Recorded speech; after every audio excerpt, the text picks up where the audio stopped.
Hello, this is Lisa LaRose here on Connect to Love. I'm joined by the amazing Michael J. Russ here on PRN-FM, and we are so excited, and I hope you can hear the enthusiasm in my voice because that was what we talked about last week on the show, was how enthusiasm really helps see through some difficult times and really spurns on all sorts of creativity and projects. And today, Michael sent me a little note, and I said to him, if you don't mind, I'd love to talk about like the carry into that, which is making the impossible possible. And so I would like to welcome you, Michael, and then I'll share a quick story, and I'd love to hear your thoughts about it. So welcome, Michael. Absolutely. Awesome. Yeah, Thank you so much for being. I always enjoy being here. Get on with it. Let's go. Yeah. I want to hear the story. Yeah, and you said that you're going 1,000 miles an hour, and sort of sometimes that's how I feel. Things are just moving and grooving, and so I'm getting ready to launch another Airbnb VRBO space, and I have an opportunity to host somebody actually this weekend. So it's sort of accelerated. I had somebody stay at one of my properties, and they wanted to book some extra days, but my place is booked. So I said, well, you know what, let me see what I can do, because I've been working on this house. And, maybe I can have it ready. Just let me know if you're interested. And so he said he was, and so guess what? I decided to show up. So today I thought, well, I'll move the bed in, and then we'll get everything together. Well, the house was built in the 1800s, and it wasn't really designed for queen beds. So I have this amazing gentleman, Rich, who works magic in my life, and we got the mattress up. It was just he and I got it up the stairs and down this like little tiny narrow corner into the room. And he said, I don't know if the box spring's going to go. I'm like, sure, it'll fit. So we started to bring it up, and there was a sort of somebody put a piece of wood. I said, if we take that piece of wood off, I'm sure it'll go up the stairs. And he said, well, it's going to create a problem. There's going to be plaster everywhere. I'm like, oh, come on, let's just try it. So he took it down, and, of course, there was plaster and all kinds of stuff came down. It's not a big deal. And we got it all the way up to the top of the stairs, and it wouldn't make the turn. And I thought, it doesn't bend. Box spring does not bend. And I thought, okay, what are we going to do? And he said, well, you could go and get 2 twin box springs and try it. And I thought, well, that doesn't really work. And then he said to me, we can bring it in through the window. And I said, we can bring it in through the window? He said, yeah. And so he said, I have some rope and some other things. He took the window out, and I'm looking at this. It's on the second story. And I'm thinking, okay, we can bring it in through the window, and Rich is going to make this possible. And so I said, well, hey, how are we going to do this? And he said, you know what, I think I can stand, and I can lift it on my shoulders, and you can grab it out the window and pull it in. And that's exactly what we did. So who would ever think that was what I would do today? But, as I saw him kind of hoisting it on his shoulders, and I bent, and I kind of took my feet, and I anchored it against the wall, because I thought, well, if this goes forward, I'm going to go out the second-story window. But sure enough, he inched it up, and I got it, and I held it, and he's like, hold it just there. So it would have been a really hysterical something to catch on camera, because I was sitting there holding this box spring out the window, and he came running up and then helped me pull it in. And so and I said to him, you know what, Rich, thank you for making the impossible possible. I said, that is going to be the subject of our conversation today, because I said it just, I couldn't think of any better illustration. So, Michael, I appreciate you Fantastic. Being in the flow, and I'd love to hear how your week has been unfolding, and have there been things that have seemingly seemed impossible that you have made possible? Interesting enough, my business on Monday was, it's interesting.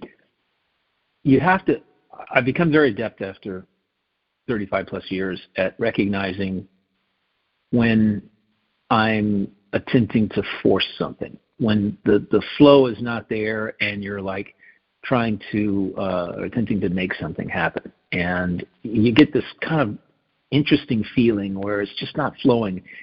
And on Monday, I just let it go. I let it go and just shifted to doing something else. I just left my business alone and went to do something else that I had to do. And Tuesday, came back in the morning. I once I let go of something, it's gone. And then there's the next day I wake up, it's a new day, it's a new dawn. And Tuesday was unbelievable, in terms of business. Everything just flowed perfectly and beautifully.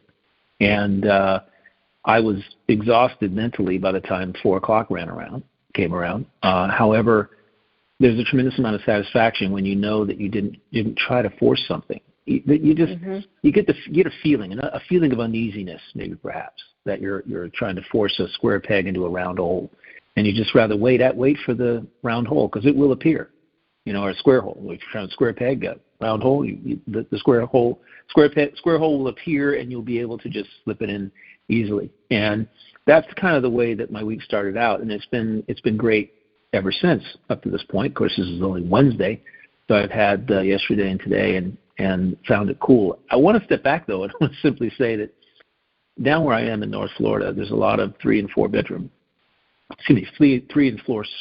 story places. In other words, your townhomes or individual homes, shotgun style, and where you come in the front door, you can see out the back door, because that's a shotgun. It's not like this broad.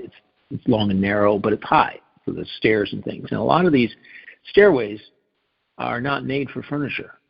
They don't design these things where you can, you got a couch or a sectional. You want to get to the 3rd or 4th floor, and you have to do something very inventive, which is you have to rent a forklift that will elevate 40 feet.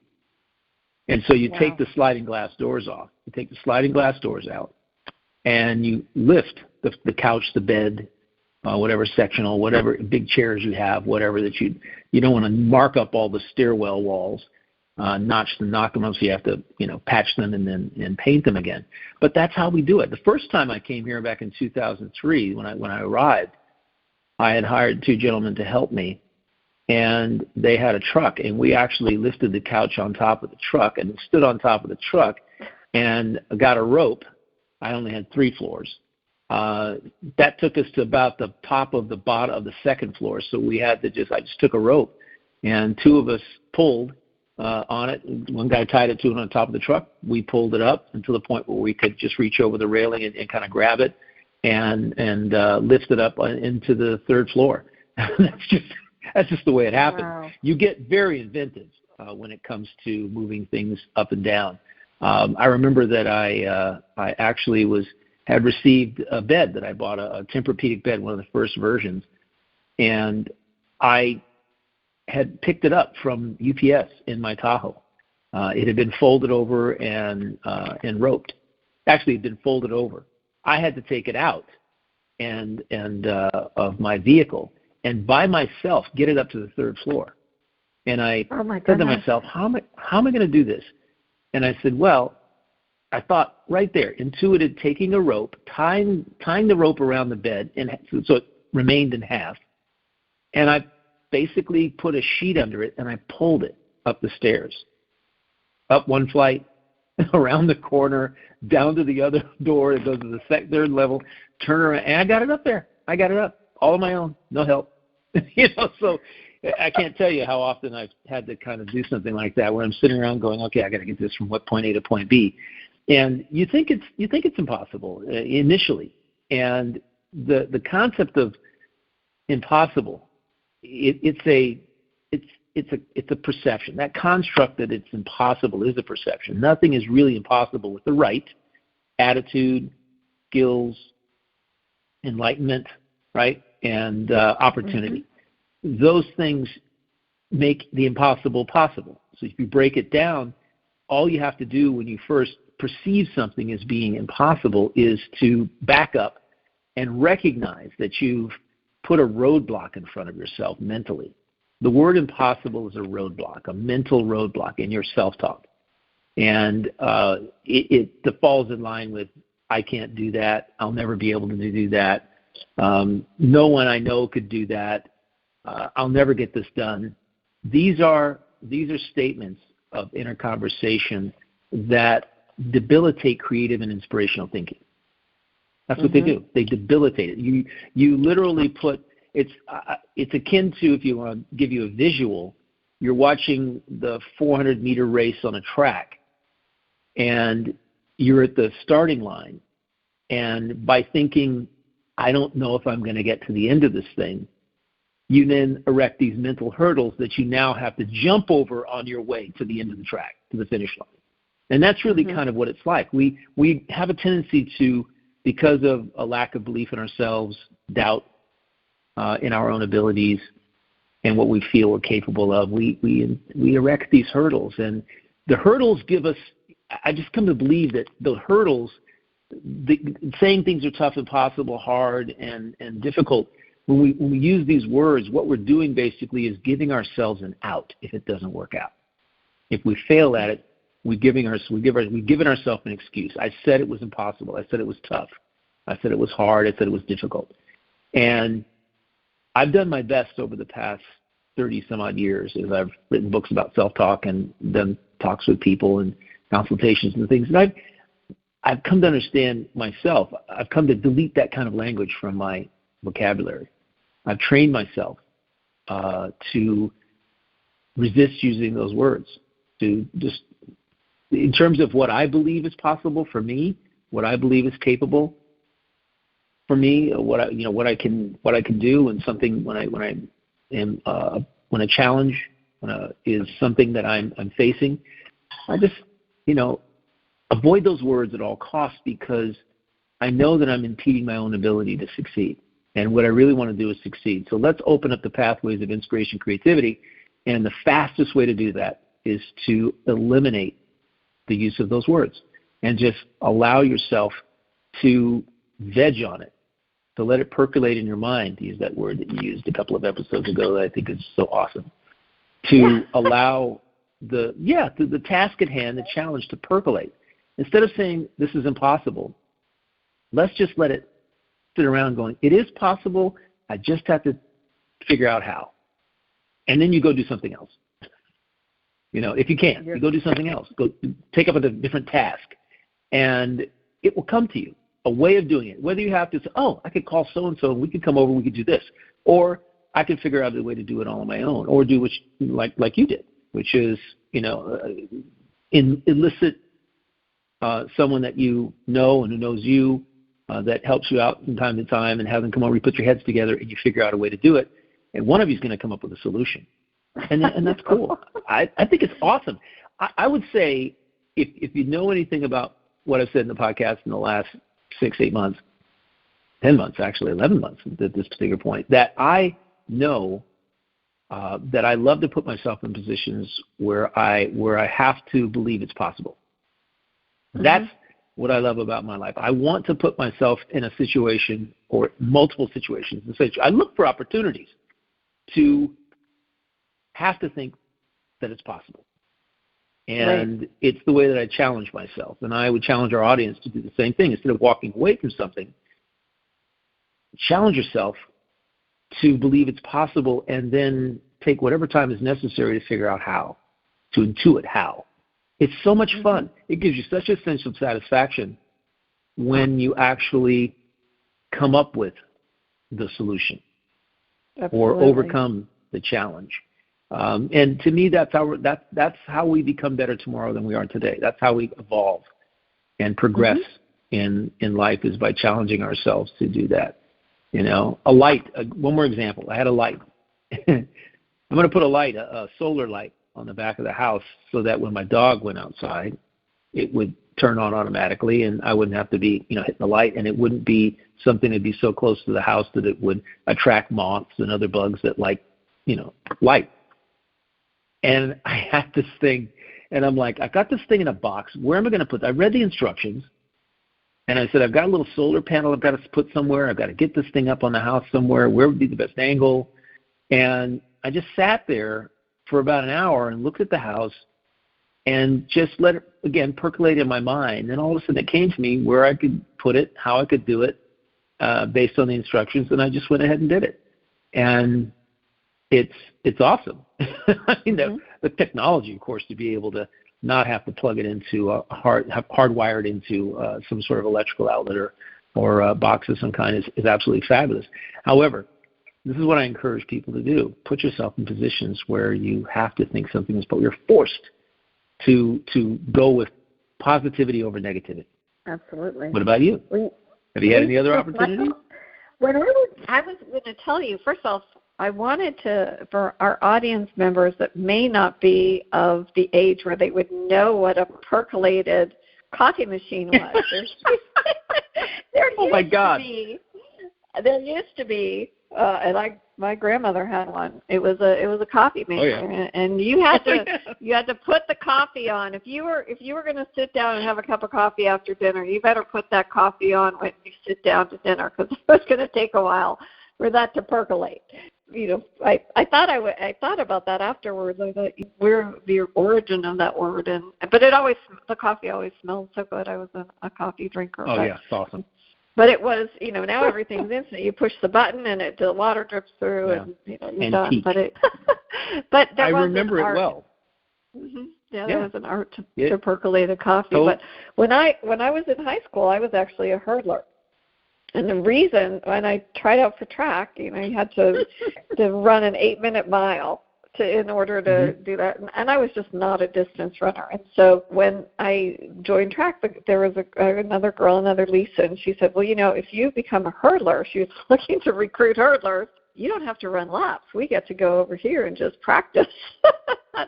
Okay, after I made the team, that's what we did. We ran, and I had been a dancer when I was younger, so I have long legs. But the first see these obstacles, and you run up to them, and you think, well, all I have to do is just lift one leg and bring another leg down, and sometimes your ankle would catch, and you'd end up on the ground. I ended up on a cinder track with cinders in my knees.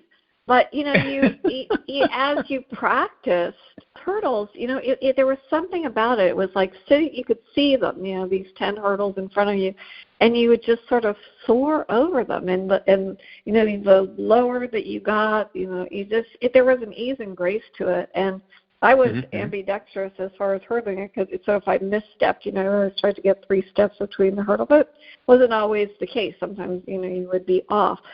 But when you hit it just right, there was something really magical in it. And I think I love when you talk about the hurdles or the obstacles that are before you, because, you might see something 10 down, but you've got to get over that first one. Because otherwise, it doesn't matter what's all the way down there. You attend to what's right in front of you. And, if you relax and let go and just allow yourself to flow into whatever it is. And I ended up going to the state with field finals with my track team. And it was a lot of fun, and there were a lot of other sprinters that were better than us, but it was still a lot. It was neat to be included in that, into the what they call the Whitfield. Yeah, it was. And I never dreamed when I thought, oh yeah, cool, let's join track. Let's do a spring sport. Because I played soccer in the fall and did that in the spring, and I enjoyed it a lot. But it's interesting because I still have that almost like a compulsion when I see things like that. I think it's that muscle memory. You just want to have that feeling again about gliding over something. There in Pittsburgh, we have a really interesting man, and I think you would probably really appreciate him. His name is Bill Strickland, and that was always his mission. He had really to inspire the community to do something greater. And the things that he's created here in Pittsburgh, I don't know his whole story, but really he encouraged disadvantaged children and has made things possible. So he has a center that he calls the Bidwell Center. And for individuals who said, well, you know what, I can't do this, or I could never do that, or I don't have the money, he has made it possible for somebody to attend a training, a skill, a life skill that they can have, whether it be horticulture or medical billing or whatever it is, absolutely at zero cost, which is really amazing. Wow.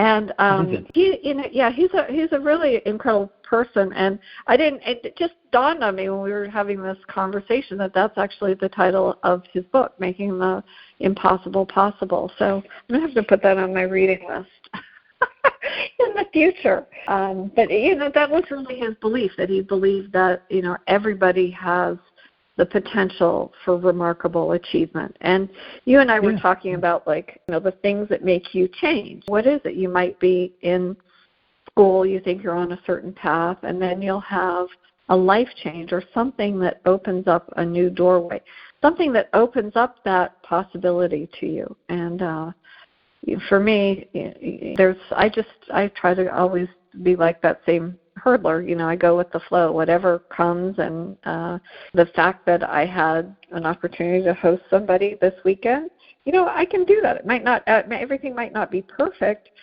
but I'm going to do my best to make sure that it's a wonderful experience for this gentleman who's going to be the first person staying at my house. That's awesome. That is amazing. You've been working really hard on that, and you're to be commended, obviously, for the stick-to-itiveness that you have. Being passionate, I should say, about hosting people, meeting new people, bringing people to your neck of the woods, hosting people in your neck of the woods. I think that's awesome. And there's a lot of people down here that do that same thing. But I mean, it's amazing that you have the places to be able to do that. I usually go out and meet people. I meet so many people. Yeah, you do. You do. It's insane. I've got a string of people. But however, I like that. That's something that I really, really enjoy, is talking to people, meeting new people. And I know people that have said that's impossible for them. Believe it or not, they've said that's impossible. I don't do that. They downplay their ability to make relational connections. And in my view, everybody has the ability to make relational connections. It's just a function of how you feel about yourself in relationship to the world around you. And I always tell people, one of the major reasons you think it's impossible, it is impossible for you, is because you think it's impossible. Your mind is the mind is a powerful, powerful tool, and a tool for manifesting what we want in our life. And when it comes to either relationships or finding a significant other, or somebody you can spend time with or life with, friends, whatever, to go do things with, it begins within you. Other people, let's just talk about this for a second, because people can tell you, if you think something's impossible, it doesn't matter what other people say.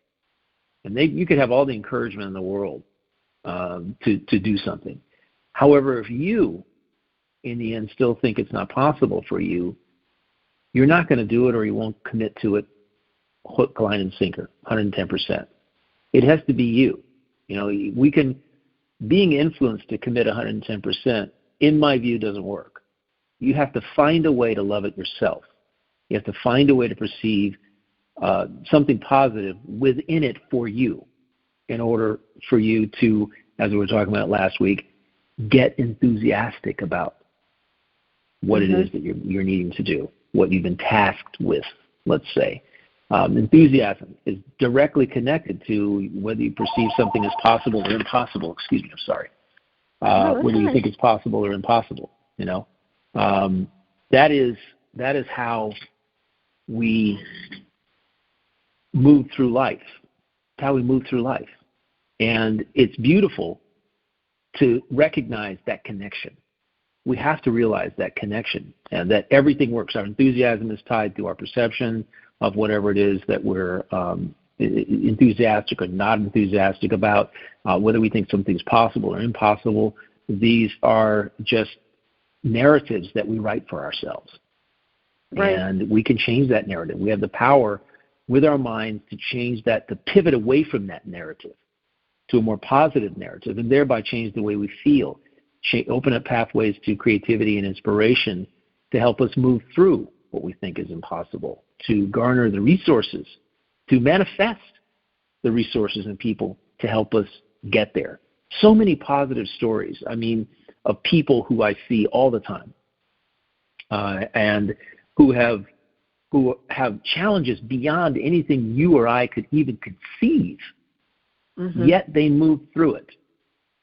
They move through it. There's a candle, flame gets lit inside of them, and that flame is such a positive force that regardless of what people tell them, they just keep moving forward. Where our downfall is when we listen to the negative voices that are around us, the ones that seek to stamp out our own passion, our own enthusiasm, our own positivity. And I guess I should say, if we think something's impossible, and here's what I like to say: if we think something's impossible and our friends are telling us, are concurring with us, we need to get new friends.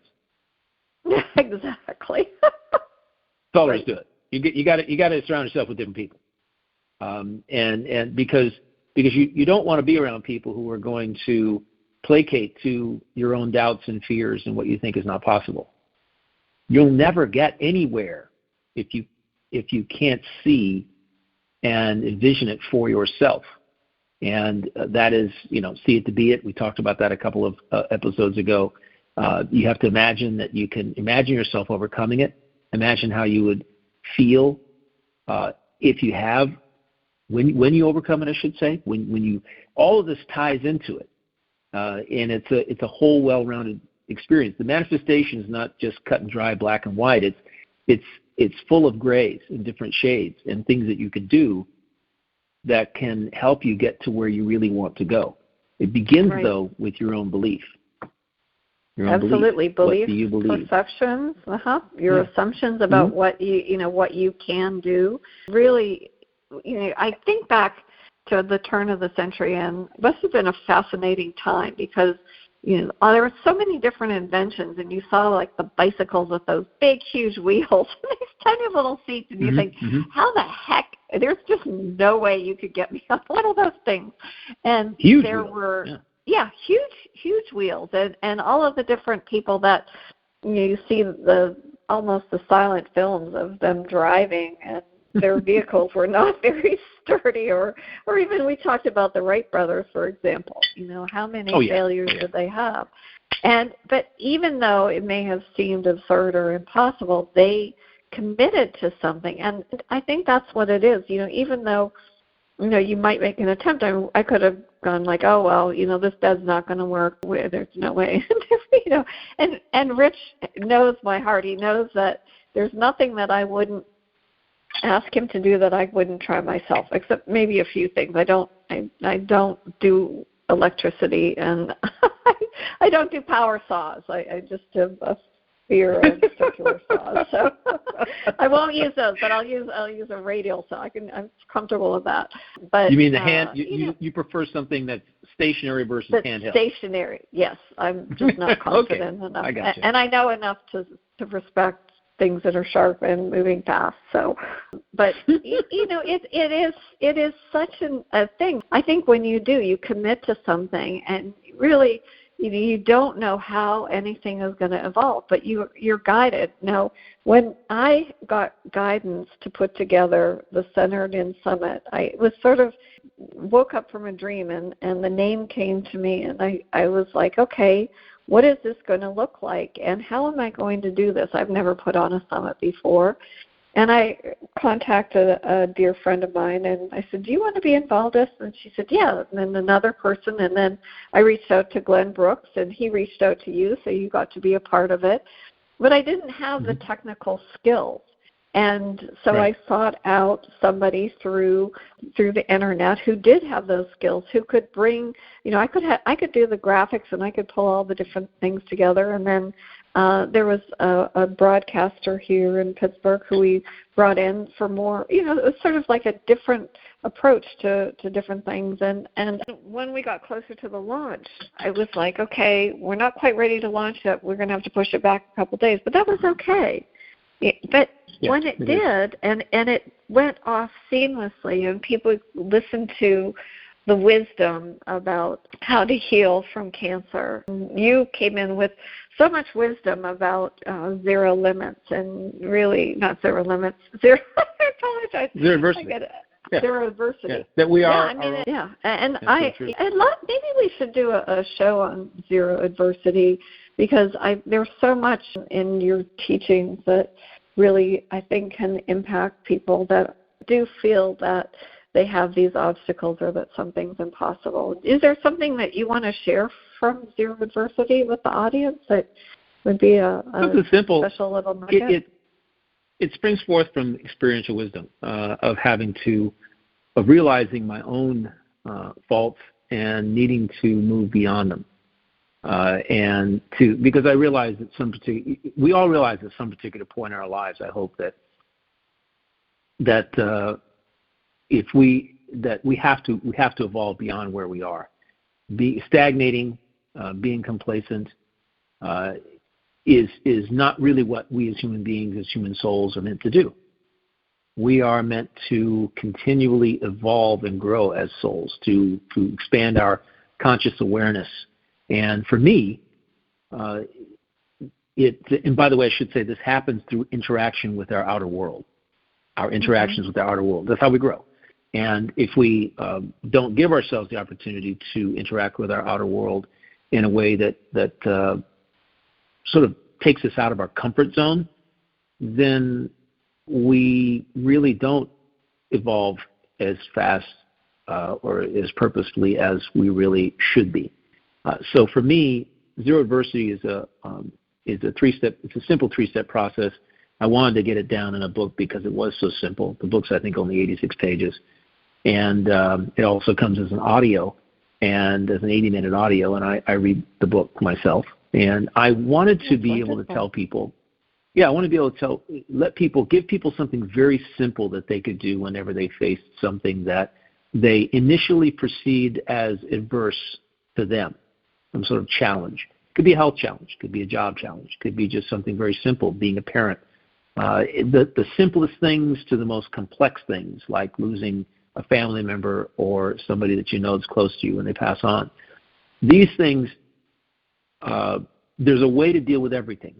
And in my books of adversity, I just take it down to its simplest nuts and bolts of how you can pivot your perceptions to respond differently and then let whatever it is go. And the key is perception. So the 3 steps are perceive, respond, let go. You use those 3 steps to enable you to let go in the end and progress beyond whatever it was that was the adversity that you perceived as being adverse. Adversity it's interesting. In writing a book, I discovered something. Adversity has been now put into the realm of person, place, or thing. It's a noun. No longer described. It's no longer a descriptive adjective. It's now that thing's adversity, this thing's adversity, that thing's adversity. And that's really not true. Our perception of adversity of something being adverse is the challenge we create for ourselves. Right. That is what we do. What we think. If someone says, time to learn how to drive a car, and you say, but you perceive that doing that is going to be adverse versus fun, you're going to have a whole different experience, completely different experience. And that's just the way it goes. Someone gives you a challenge. Now you have to pack up your house and leave in 30 days, either because you're being kicked out, because your landlord has given you notice that there's something else going on, or you've sold the house, whatever it may be. You're the one who creates whether that experience is adverse or not. And generally, when you perceive it as adverse, it, again, as I said in the beginning of this conversation, creates other hurdles for you. You start thinking of how things can go wrong, how you can't do things, instead of how you can do things. Mm-hmm. And this is how the whole process for me started. I had to wake up every day and go to work and kind of create my income out of thin air by talking to people, developing relationships and connections with people. And I have many of those connections today are 38 years old. That's wonderful. And it's a testament to who you are, though, for sure. Yeah. It's one of those things.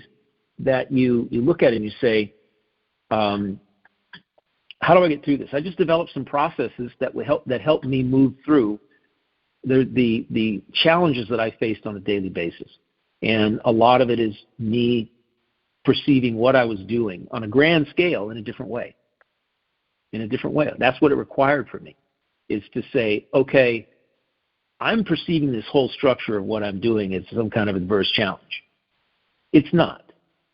It's just a thing that I do. And I can find a way to coexist with it in a very positive way. I just have to come up with what that is. And I did. Initially, people, I've been in sales since the age of, 16? I've been in sales. I'm a person who relationally connects with other people and helps them get what they want. And wherever I went, that was my job, is to help people get what they wanted so they could be happy. And instead of, I'm a salesperson, I just sell things. No, I don't sell things. I develop relationships. People come in, they tell me what they want. They either tell me what they want or I question them until I get to the root of what they want. And then if I have it, I share it with them. And I help them understand how it can solve whatever problem they're dealing with. And if I cannot, I take great pride in saying, I can't help you. I'm not the person who can do this. Nothing I have is going to solve that issue for you. Right. And derive a tremendous amount of satisfaction from saying that. You see, because there's a connection between it making a living and making connections. And if you start putting making money over making connections, then that's when things go horribly wrong. That's when you start sacrificing your own ethics and morals and philosophies that you develop, positive philosophies about yourself, and start, sacrificing your own morals and ethics to make money. And eventually, you will not feel good about yourself for doing that. And so that's where zero adversity came from. That's where it emanated from. And I really I love the fact that I use it every single day. Every day. Whenever I have something that I come across that is I'm faced with, usually I just get blindsided by something, because we all do. When you get blindsided by life, you have to after the initial shock of whatever it is, because that's just normal, you have to step back from it and start and dissect it and ask yourself, how can I move through this? What positive perceptions can I adopt about this? What are they? Be very certain about what they are, because that's going to determine the thoughts and feelings and actions and inner conversations you have about whatever it is. And that's where it comes from. Love to do a whole show on it, because we can come up with a million different examples of how to use it. However, it's I had somebody I talked to one time. He said, I just got done reading your book for the 8th time. Oh, what I said, really? She said, yeah. It's not that long. I just read it because I needed to get a primer, because it's 86 pages that are chock full of a lot of meat. I don't like fluff. It's only 86 pages because I didn't want to write 300 pages. 86 pages of really good stuff, and then 220 pages of fluff. I think we can get it. I think you can get it when you can understand. And I wanted to keep it simple because I wanted kids to be able to read it.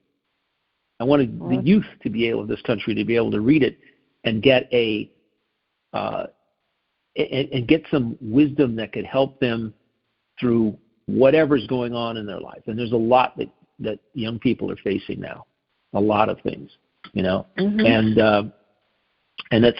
it's one of the things I have to make an appointment with the children's home, Anchorage Children's Home, which is here, that is for youth that are at risk and homeless, and they also have help youth that are in need of adoption, that sort of thing. And I told her, I said, I'm going to come down, and the executive director, we're going to meet hopefully next week or the week after, and I'll go get a tour of the place and give her some books, give her some audiobooks of Zero Adversity, so wonderful. That kids have some sort of resource in the library they can go to. Yeah, I want to do that. I've got a whole list of I keep developing this list of nonprofits around the country that are, there's a really cool one out of Oklahoma. I think it's Oklahoma City, called Pivot. and they help homeless youth pivot, foster youth. They're exiting the system at 18. They help them through giving them 2 years in a tiny home, a smaller home. It's not actually a trailer tiny home. It's a little bit tiny, about 300, 400 square feet, that allows them to, that they pay $100 a month rent. It gives them the opportunity to go to work and save. They teach them skills that can help them move forward in life. And in my view, there's no greater skill than learning how to than how to process events in a positive way. That is, in my view, the premier skill everybody needs to learn, because we all everybody faces things in a different way. You get 10 people in a room and give them the same adverse, expose them to the same situation, and they'll all see it in a different way. They'll perceive it in a different way, and they'll all feel something different. And that's comes from this experiential wisdom, what they've been exposed to up to that point, which is why I always say, if we've got any parents out there, and I know my mother was like this, so I've never had kids, but my mom raised me, okay? So I can simply say that if you have to allow your children to fail. You have to, if they want to do something, and you say, because you're a parent and you don't want them to feel failure because you don't think they're coordinated enough or whatever to do whatever it is, say yes, go for it. Because you never know, number one, how it's going to turn out. That's not, predetermined. It's up to them and what their perceptions are about whatever they're doing, and the enthusiasm and energy that they bring to the table, the frequencies that they are resonating as they're doing what they're doing, and the people they meet, the connections they make, the people that can help them move forward. This whole process starts to unfold. However, if you say, I don't think you should do that, I don't know if you'd be successful at that, why don't you do this?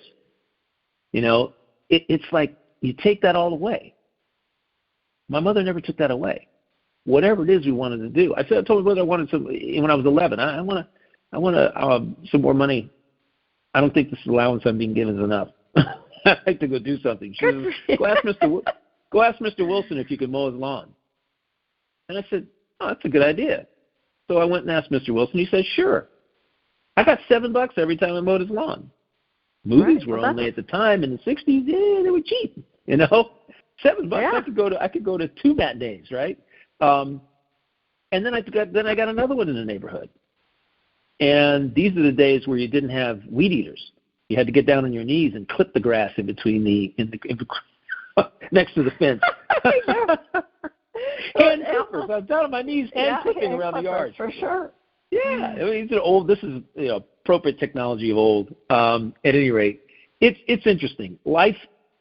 It's the one thing I tell parents all the time. You need to just make sure that if your child comes to you and says, "Hey, I'd like to do this," don't snuff it out. Don't brand it as being too dangerous or maybe something that they might not do too well, and you don't want them to feel bad about it. They have to go and do whatever that is if they have an interest in it. Right. And they have to figure it out on their own, because they will manifest the resources. They will manifest with a positive attitude about it, a positive perception of it. The resources, skills, opportunity, and positivity that are necessary, and the encouragement and the influences that will help them get through it will appear. Right. And if they don't, they'll learn a very, very valuable lesson that they can take on to the next thing they say they want to do. They gain resilience. In the end, it's always about the resilience. In the end, it's always about that. It's always about the resilience and how resilient you could be. And so thanks for giving me the opportunity to talk about that. It's something I'm extremely passionate about, if you haven't figured that out already, from the way I talk about it.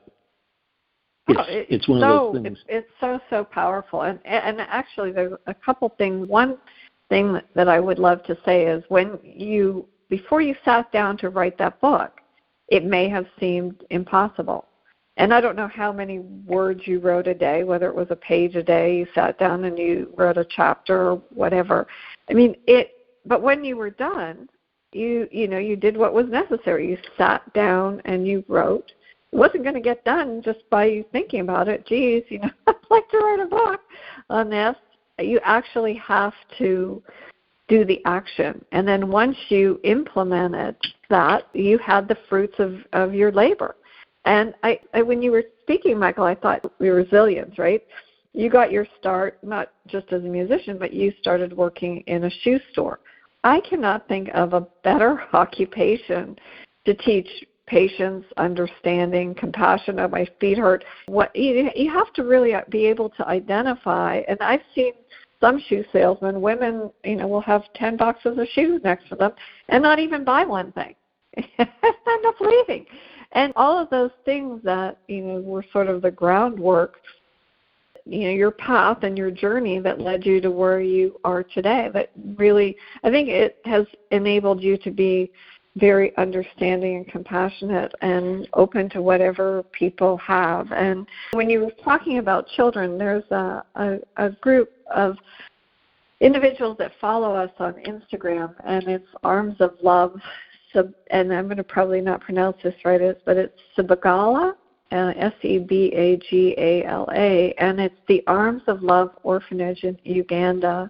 And as you were speaking, I thought, maybe I'll get one of your books and send it off to them, because they help support orphans aged 1 through 17. And you look at the pictures of the children, and it just warms my heart. There was a need, and they don't have a lot of resources, but they make things possible for these children. And I think that we can all take that into our lives. And, if you see somebody that's struggling, maybe you can offer some assistance. Maybe something simple as, just even you see somebody on the street and it's really hot out, just buy them a water so that they can, finish their job, whatever it is. It doesn't have to be a large gesture. It can just be something simple, or just stopping and saying to somebody, geez, I really appreciate you, whatever it is that you're doing. It can really make a big, big difference. And I think that when you sort of take a look at that and you just do a little bit every day, whatever it is, you can have these small victories that really do help make that impossible possible. And I don't know where it came from, but the I am possible. I am possible. And I don't think that there was an accident in that word at all. I don't think so either. I don't think so. I agree. One of the things that I'll kind of piggyback on what you said in the beginning. I have Zero Adversity was book 4. Not only did I write it, I produced it as an audio. I self-published it as well, which takes even more skill, because if you sit around waiting for a publisher, your work will never get out there. And it's not about becoming a millionaire best-selling author, which it did achieve that on Amazon in its first couple of days. The point is that you are getting down your thoughts on paper, and those thoughts continue to evolve and into something really interesting. And I like to say that, we on this show, you and I, are simply messengers. We are messengers. We're not the only messengers. There's thousands of us, thousands and thousands of us. And our mission, if I could be so bold, one of our missions is to help people progress in life, to move beyond the person that they know themselves to be today, and to give them tools to overcome challenges, or at least see challenges in a different way. Help them and create the reality, a different reality for themselves. And this Arms of Love Orphanage, we'll get them a digital copy so that they can listen to it, because I don't think they'll ever get a physical copy with the mail. So that's not a problem. And just so they can have it. And it's about exposing youth to tools that they don't yet know. We're talking about something here. This show talks about things that are never taught in school, because they don't have anything to do with the basic nuts and bolts of education. The concept, I did a podcast for teachers to remind them to mind their own perceptions. And watch their energies and to focus on what they can control instead of what they cannot. Because when you're a teacher, you cannot control the outcome. Mm-hmm. You cannot control how what you teach is received.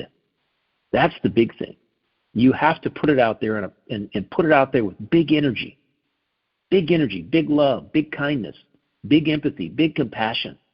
And then you have to let it land where it lands. You know, you have no control over how it's received, whether or not it's adhered to. None of that. You have no. And what happens to it when they leave the classroom? You know, and you can become disheartened by it. You can drown in it, actually. And I encourage them to get away from trying to control everything outside of them, because we as human beings, this is something I've come to understand more than anything else.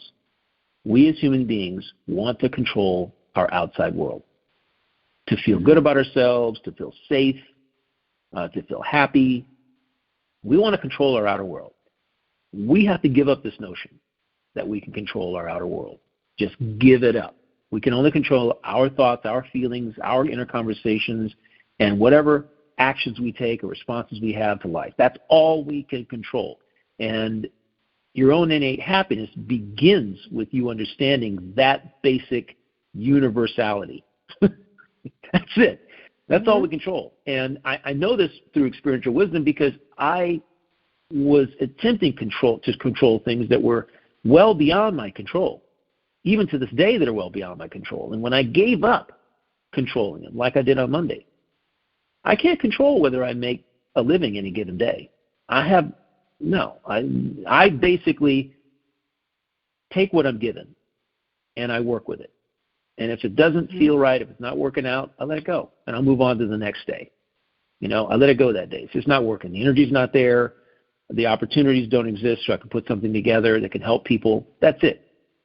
And as I was in sales, and I started out working at Sears, by the way, which doesn't exist anymore, as a floater. I would float around from department to department. I did that for 2 years.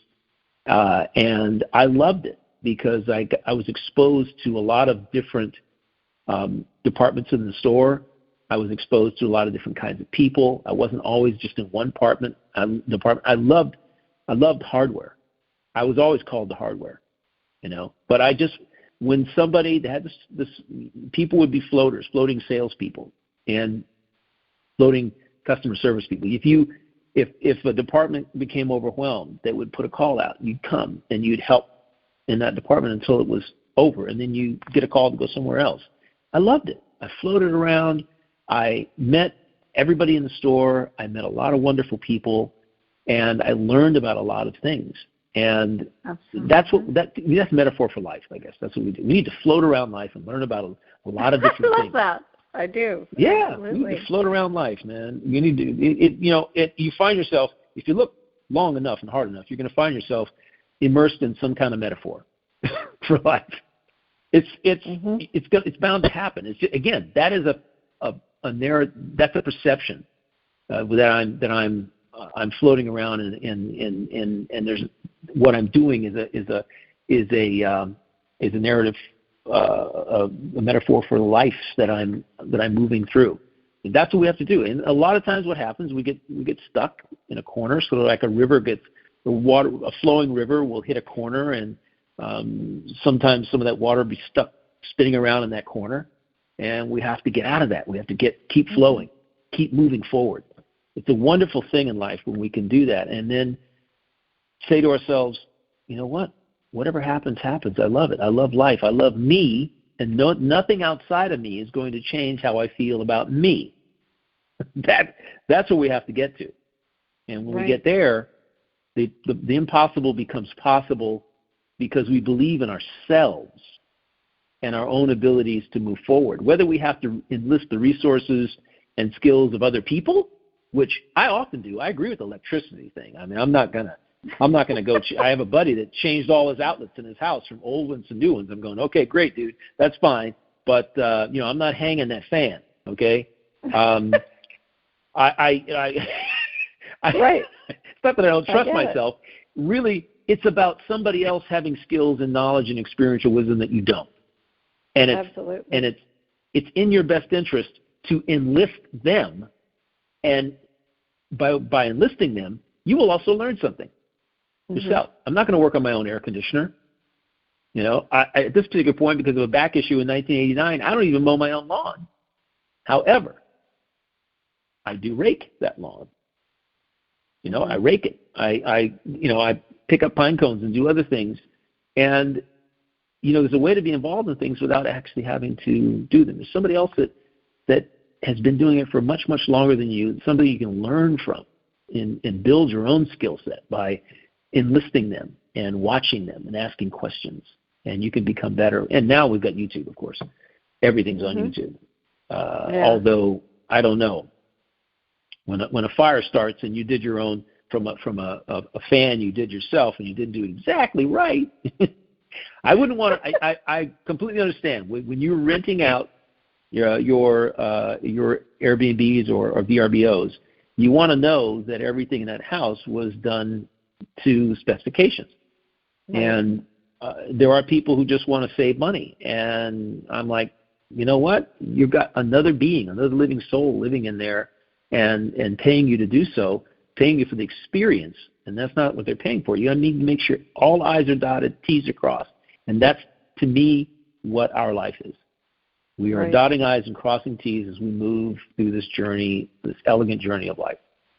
Right, and we were taught by that by a teacher, and I'm so happy that you mentioned teachers, because I would really love some feedback from our audience, our listeners, because I'm sure that there was a teacher who made a difference in your life and who actually encouraged you to make something that seemed impossible possible. I mean, and one that just came to mind for me was a college professor who was a sales and marketing class. And we had there were 60 people in the class, and we had to sell something without speaking.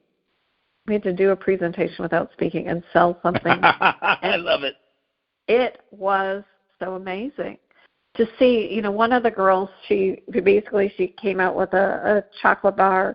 She unwrapped a Hershey's bar and she laid it down, and then she opened up a bag of peanuts and she kind of laid them on there, and then she unwrapped a bunch of caramels and she put that on top, and then she put another Hershey bar on top of that. And then she took a bite and everything crumbled, and then she went, ah! And she reached in her back pocket and pulled out a Snickers. And it was, I thought, oh my God. Okay, that's brilliant. Great. That is just brilliant. And there were 60 brilliant, and it was because of Larry Orcus, one of my all-time favorite college professors, that I got to think about things a little bit differently. And he always challenged, some people didn't like him because of his unorthodox teaching methods. He said, he said, don't even bother buying the book. He said, you can't learn sales and marketing from a book. I said, I'm not going to teach you that way. And so he taught us experientially. Mm-hmm. Yeah, I learned. It's interesting. I came up with this course called this keynote called "Stop Selling and Start Relating." Mm-hmm. And it was born out of a conversation with Glenn Brooks, because that's what, we had this thing, he had this thing, don't say selling, don't say sales, don't go there with that, you're conveying. Mm-hmm. And he's right. You're conveying an idea to someone. You're conveying an idea, conveying something that can help them solve a problem. If there's no problem to solve, then you're basically barking up the wrong tree, because everybody's got some kind of problem or some sort of challenge that some product can help solve. You got an empty space on a wall, you need art, or you need something to put there. And that can be your problem. You women would come in and they go, these shoes don't fit, they hurt, and that's the problem to solve. And there were certain lasts of shoes that I knew were more comfortable than others. I'd bring them out, I'd show them to them, and boom, they go, wow, I've discovered something new.